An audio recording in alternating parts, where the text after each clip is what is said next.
So hello everyone. आज हम discuss करेंगे about the acute kidney injury, जिसको हम एक्यूट रीनल फेलियर भी बोलते हैं। ठीक है, तो वीडियो स्टार्ट करने के पहले आपको बता दूं कि at the end of this video आपको मैं जिन नोट्स में से पढ़ाऊंगी, इन नोट्स का आपको पिक अवेलेबल हो जाएगा। तो अभी आपको सिर्फ और सिर्फ पढ़ना है। एट द एंड आप स्क्रीनशॉट लेके वो नोट्स को रेफर कर सकते हो। तो अभी आपको सिर्फ और सिर्फ समझना है। तो what it is actually sudden rapid loss of kidney का फंक्शन। ठीक है, मतलब कि सडनली और rapid loss of kidney function होता है, टिपिकली विद इन डेज और weeks. That is the acute renal failure और एक्यूट किडनी इंजरी।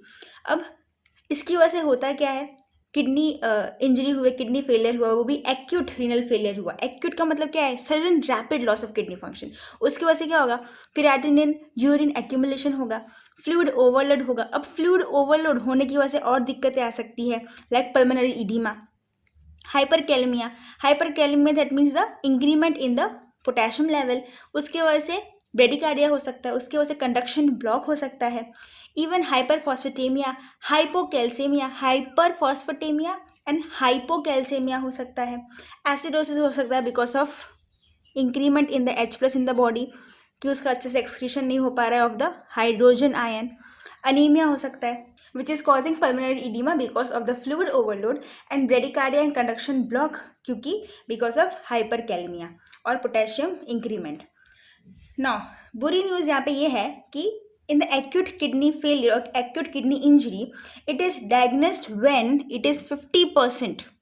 जब 50% किडनी का फंक्शन लॉस हो चुका होता है, तब जाके वो डायग्नोस होता है। It is diagnosed when 50% kidney function is lost. Now what are the causes of the acute kidney और acute renal failure? So due to progressive underlying cause, that is of pre renal, renal और post renal की वजह से renal failure, acute renal failure हो सकता है। अब अगर नॉर्मली बात कर, अगर आपको नॉर्मली इसका एनाटॉमी फिजियोलॉजी पता हो, यहाँ पे ये पर्टिकुलर बोमेंस कैप्सूल है, ये है ग्लोमेरुलस, ये है एफरेंट आर्टेरियोल, इफरेंट आर्टेरियोल।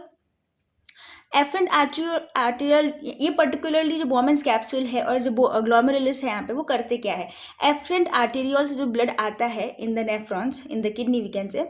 सो नेफ्रॉन्स में से जो भी पर्टिकुलर नेफ्रॉन्स में आर्टेरियोल, एफरेंट आर्टेरियोल से ब्लड आता है यहाँ पे, ठीक है, टू फिल्टर आउट। अब यहाँ से क्या होता है, जो आरबीसीज, बिग प्रोटीन सेल्स जो होते हैं, वो यहाँ पे फिल्टर आउट हो जाते हैं। दैट मीन्स वो इसके आगे पास ऑन नहीं होते हैं। ठीक है, बट और ये होता किस तरह से है, because of the increment in the pressure. Filtering over here it is done by creating high pressure, because यहाँ पे, क्योंकि यहाँ पे जो एफरेंट आर्टेरियल होता है ना, वो इट इज लार्जर, वो बड़ा होता है as compare to the efferent arterial, as you can see. So उसकी वजह से यहाँ पे हाई प्रेशर मेंटेन हो जाता है, and also because of the podocytes and over here what happens, यहाँ पे लार्ज हाई प्रेशर यहाँ पे क्रिएट हो जाता है, जिसकी वजह से फिल्टरिंग हो पाती है। ठीक है, बट यहाँ पे किडनी इंजरी हुई है, उसकी वजह से ये नहीं हो पाता है। ठीक है, तो यहाँ पे दिक्कत कॉज करता है। तो सबसे पहले तो है प्री रिनल कॉज, मतलब कि किडनी में या फिर वी कैन से नेफ्रॉन्स के अंदर ब्लड आने से पहले ही दिक्कत हो रही है, मतलब कि इनएडिक्वेट ब्लड फ्लो हो रहा है to the kidney, that is the pre renal cause. अब ये होता किसकी वजह से है कि भाई क्यों ब्लड फ्लो कम आ रही है, हो रही है किडनी के अंदर? Maybe because of renal hypoperfusion, as in the trauma, illness या फिर सर्जरी में हाइपोपरफ्यूजन होता है, इसकी वजह से। या तो फिर बॉडी में वॉल्यूम डिप्लीशन है, एज इन वॉमिटिंग, डायरिया, और या तो फिर ब्लड प्रेशर कम है, एज इन हार्ट फेलियर और सर्कुलेटरी शॉक। ठीक है, तो इन सब की वजह से क्या हो रहा है, इनएडिक्वेट ब्लड फ्लो हो रहा है किडनी के अंदर। अब देखो नॉर्मली क्या होता है, नॉर्मली हमने देखा कि जो एफरेंट आर्टेरियोल है it is larger than the efferent arteriole. तो हमारी बॉडी नॉर्मल लाइक जिसमें किडनी में दिक्कत नहीं होगी, वैसे कभी कभी अगर हो जाता है कि लाइक एफरेंट आर्टेरियोल का जो लाइक साइज है वो कम हो गया है। ठीक है, क्योंकि देखो यहाँ पे किडनी में हाइपोपरफ्यूजन क्यों हो रहा है, क्योंकि नॉर्मली क्या था कि जो एफरेंट है it was larger than the efferent. ठीक है, बट प्री रीनल कॉजेज में क्या होती है, प्री रीनल पैथोलॉजीज में क्या होती है कि जो एफरेंट होती है वो पतली हो जाती है, जो एफरेंट आर्टेरियोल है उसका साइज कम हो जाता है, या फिर जो इफरेंट आर्टेरियोल है उसका साइज बड़ा हो जाता है, इट बिकम्स लार्जर। तो इसकी वजह से प्रेशर कम हो जाता है, उसकी वजह से फिल्टरिंग नहीं हो पाता है। ठीक है, तो नॉर्मली ऑटो रेगुलेटरी मैकेनिज्म होते हैं जो डायलेट कर देते हैं एफरेंट आर्टेरियोल को। ठीक है, तो नॉर्मल अगर किसी हेल्दी ह्यूमन बींग में अगर होती है ऐसी मान लो कभी कभी, तो फिर अपने ऑटो रेगुलेटरी मैकेनिज्म होती है बॉडी में कि वो जो एफरेंट है, आपको सिंपल से याद रखना है कि जो एफरेंट है वो नॉर्मल कंडीशन में लार्ज होगा, और जो इफरेंट होगा वो नॉर्मल कंडीशन में कंपेरेटिवली एफरेंट से क्या होगा, इट विल बी स्मॉलर। ठीक है, बट दिक्कत कब होती है कि जब जो एफरेंट है जहाँ से ब्लड आ रहा है अंदर, वो स्मॉल हो जाए, फिर पतला हो जाए एज कम्पेयर टू इफरेंट, या फिर इफरेंट ज़्यादा डायलेट हो जाए। ठीक है, तो normally auto regulatory mechanism dilate कर देता है एफरेंट आर्टेरियल को, बट जिनमें pre existing chronic kidney disease होती है, जिनमें सीवियर हाइपोपरफ्यूजन होता है, ठीक है, उनमें क्या हो जाता है, ये पर्टिकुलर चीज़ जो है हमारी बॉडी ऑटो रेगुलेशन नहीं कर पाती है in the chronic kidney disease patient, जिनकी वजह से क्या होता है, उनमें सीवियर हाइपोपरफ्यूजन हो जाता है, which leads to acute renal failure and chronic renal failure. ठीक है, क्योंकि क्या हो रहा है, उनमें pre existing chronic kidney disease है और बॉडी जो है वो ऑटो रेगुलेशन नहीं कर पा रही है कि वो एफरेंट को वापस डायलेट कर पाए। अब देखो, कुछ कुछ ड्रग्स भी ऐसे होते हैं जो प्री रीनल पैथोलॉजीज क्रिएट करके किडनी फेलियर या फिर एक्यूट किडनी इंजरी करवा सकते हैं, as in drugs like ACE inhibitors और एंजियोटेंसिन रिसेप्टर ब्लॉकर्स। वो क्या करेंगे, इफरेंट आर्टेरियोल को डायलेट कर देंगे, उसकी वजह से क्या होगा, प्रेशर इंक्रीमेंट नहीं हो पाएगा इन द ग्लोमेरुलाई, उसकी वजह से क्या होगा, फिल्टरिंग नहीं हो पाएगा। ठीक है, और कुछ कुछ होती है जो एफरेंट को कंस्ट्रिक्ट कर देती हैं। कौन कौन सी ड्रग्स, लाइक एनसेड्स। ठीक है, तो क्या होगा, प्रेशर मेंटेन नहीं हो पाएगा, प्रेशर बढ़ नहीं पाएगा, उसकी वजह से क्या होगा, किडनी अच्छे से फिल्टर नहीं कर पाएगा। अब बात करते हैं रिगार्डिंग द रीनल कॉजेस, कि किडनी के अंदर कुछ दिक्कत है। ठीक, किडनी हमने अभी तक क्या डिस्कस किया about the pre renal causes, कि किडनी में एंटर होने से पहले कि ब्लड का हाइपोपरफ्यूजन हो रहा है पे, मीन्स इनएडिक्वेट ब्लड फ्लो हो रहा है किडनी के अंदर, तो ये सारे रीजंस थे। ठीक है, मेन अगर पैथोलॉजी की बात करें यहाँ पे, तो एफरेंट आर्टेरियल जो है वो कंस्ट्रिक्ट हो जाता है यहाँ पे। ठीक है, अब बात करते हैं regarding the renal causes. It is occurring because of the inflammation of the structures और नेक्रोसिस, मीन्स यहाँ पे जो किडनी के स्ट्रक्चर्स है उसका इन्फ्लामेशन हो गया है या फिर उसका नेक्रोसिस हो गया है, उसकी वजह से। For example glomeruli, for example renal tubule, like interstitium, इन सब में इन्फ्लामेशन या फिर नेक्रोसिस हो चुका है। एग्जाम्पल कौन कौन से हो सकते हैं, ग्लोमेरुलोनेफ्राइटिस और ट्यूबुलर नेक्रोसिस।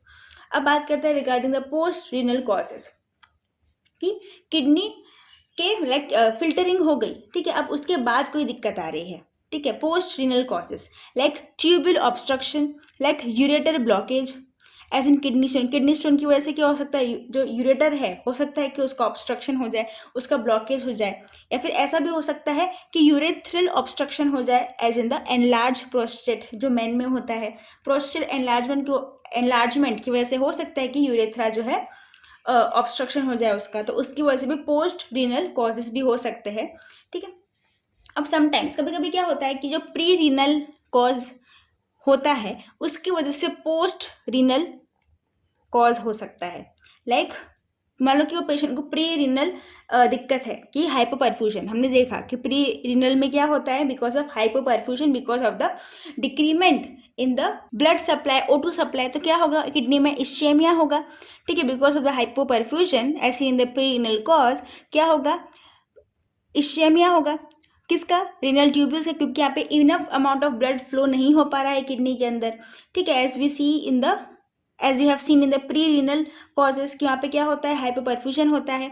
ठीक है, तो उसकी वजह से क्या होगा, पेशेंट को इश्चेमिया होगा इन द रीनल ट्यूब्यूल्स, उसकी वजह से in the renal tubule cells, उसकी वजह से क्या होगा, इंट्रिंसिक किडनी डिजीज होगी, एंड सेल्स जो होंगे उसके वो डाई कर जाएंगे, जो रीनल ट्यूब्यूल के सेल्स थे वो मर जाएंगे। उसकी वजह से क्या होगा, ये जो सेल्स मर गए उनका जो सेल्यूलर डेब्रिस होगा, दे will clog the tubules. Means क्या हो रहा है यहाँ पे, ये पर्टिकुलर क्या है, रीनल का ट्यूब्यूल है। ठीक है, इसके सेल्स थे। ठीक है, पर यहाँ पे क्या, और इश्चेमिया की वजह से और यहाँ पे इंट्रिंसिक किडनी डिजीज की वजह से सेल्स है डाई कर गए, और जो सेल्यूलर डेब्रिस है they will clog the particular tubule, and this will lead to what, this will lead to obstruction, and this will lead to post renal disease, post renal kidney injury. Okay, अब symptoms के बारे में बात करते हैं। तो initially जो symptoms होते हैं of the acute kidney injury, they are masked by those of underlying condition. ठीक है, बट लेटर ऑन बाद में क्या होता है, सिम्टम्स जो होते हैं वो आते हैं, पेशेंट में सिम्टम्स दिखते हैं because of the accumulation of the nitrogenous waste, because जो किडनी है अपना अच्छे से काम नहीं कर पा रहा है अबाउट द फिल्टरिंग। तो नाइट्रोजीनियस वेस्ट जो होंगे वो इकट्ठा, वो जो नाइट्रोजीनियस वेस्ट होंगे वो एक बॉडी में एक्यूमुलेट होंगे, उसकी वजह से nausea, vomiting, seizures, confusion, coma, ये सब हो सकता है पेशेंट में। Symptoms due to pH, fluid, electrolyte disturbances in their balance, मतलब कि fluid balance, pH balance, electrolyte balance नहीं हो पाएगा बॉडी में, उसकी वजह से क्या होगा, सिम्टम्स आएंगे like oedema, like acidosis, like hyper कैलमिया। अब इसको डायग्नोस कैसे करेंगे, तो डायग्नोसिस के लिए रीनल फंक्शन टेस्ट करते हैं।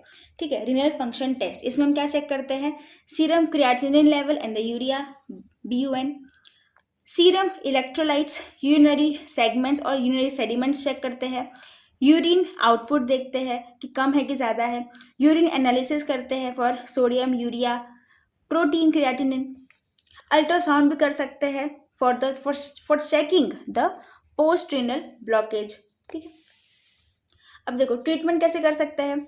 First of all treat the underline cause, fluid और इलेक्ट्रोलाइट मैनेजमेंट करा सकते हैं, डायलिसिस कर सकते हैं, और एकदम सीवियर लेवल पे हमें किडनी का ट्रांसप्लांट भी करना पड़ता है अगर लाइक बहुत एंड स्टेज आ चुका है, किडनी का फंक्शन बहुत ख़राब हो चुका है, तो एट द एंड हम किडनी ट्रांसप्लांटेशन भी करवा सकते हैं।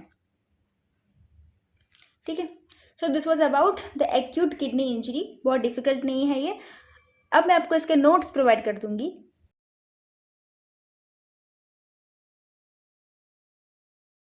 So I hope you found this video helpful. Thank you so much.